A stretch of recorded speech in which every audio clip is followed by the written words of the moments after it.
আগামী সরকার যে হবে এই সরকারের সংখ্যাগরিষ্ঠ মন্ত্রী থাকবে নারী। আজকে আমাদের প্রতিপক্ষ দিশাহারা। তাদের দলের প্রধান ছিল এক সময় বেগম খালেদা জিয়া, সম্মানিত। আমরা তাকে সম্মানের সাথে দুনিয়া থেকে বিদায় দিয়েছি, কিন্তু সেই দলের নেতা কর্মীরা আমাদের মা বোনদের ইজ্জতের উপর আঘাত করছে, তাদেরকে নির্বাচনী কাজে বাধা দিচ্ছে, কোরআন ক্লাসে বাধা দিচ্ছে। আজকে আমাদের মা বোনেরা অত্যন্ত সাহসের সাথে কাজ করে যাচ্ছে, তারপরেও তাদের যে বাধা সেটা আমাদের বোনেরা মানছে না, মায়েরা মানছে না, বোনেরা মানতেছে না। বিজয় হওয়া পর্যন্ত এইভাবে সাহসের সাথে আপনাদের কাজ করতে হবে। কি বলেন?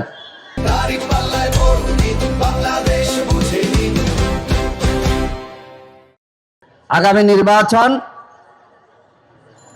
দুটা ভোট, একটা ভোট হচ্ছে গণভোটে হ্যাঁ বলতে হবে।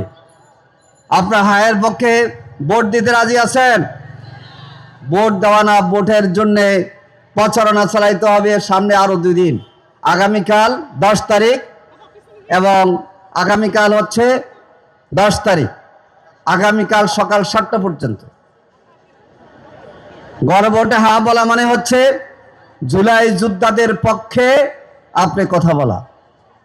এই উত্তরাতে 92 জন শহীদ হয়েছিল জুলাইতে, আর এখানে 18 জুলাইতে 42 জন একদিনে শহীদ হয়েছে। আপনি একটু পিছনে যাবেন, এখন রক্তের ছাপ দেখবেন।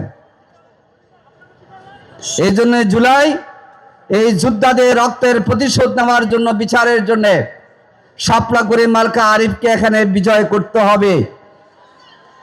সংগ্রামী ভাই এবং বন্ধুগণ, হায়ের পক্ষে ভোট দেওয়ার অর্থ হচ্ছে এই দেশের মা বোনদের ইজ্জত এবং মর্যাদা আরো বৃদ্ধি পাবে। কি বলেন?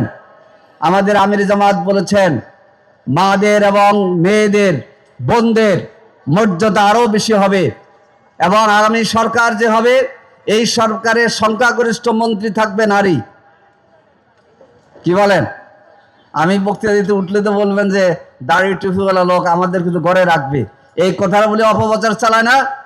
আজকে থেকে আপনারা ঘরে না মাঠে, ইনশাল্লাহ আপনারা মন্ত্রিসভায়ও যাবেন। কে বলেছে এই কথা? ডাক্তার শফিকুর রহমান। আপনাদের কর্মক্ষেত্রে নিরাপত্তা দেব আমরা, রাত 11টা হোক 12টা হোক, নিরাপত্তার দায়িত্ব রাষ্ট্রের। এবং আপনার সাহস নিয়ে অফিসে যাবেন, অফিস থেকে আসবেন, সেই গ্যারান্টি দিয়েছে ডাক্তার শফিকুর রহমান। আমাদের মেয়েরা নির্বিঘ্নে পড়াশোনা করার জন্য যাবে এবং স্নাতক মাস্টার্স পর্যন্ত পড়ালেখা বিনা পয়সায় ছাত্রীদের পড়ালেখার দায়িত্ব গ্রহণ করবে রাষ্ট্র, ডাক্তার শফিকুর রহমান।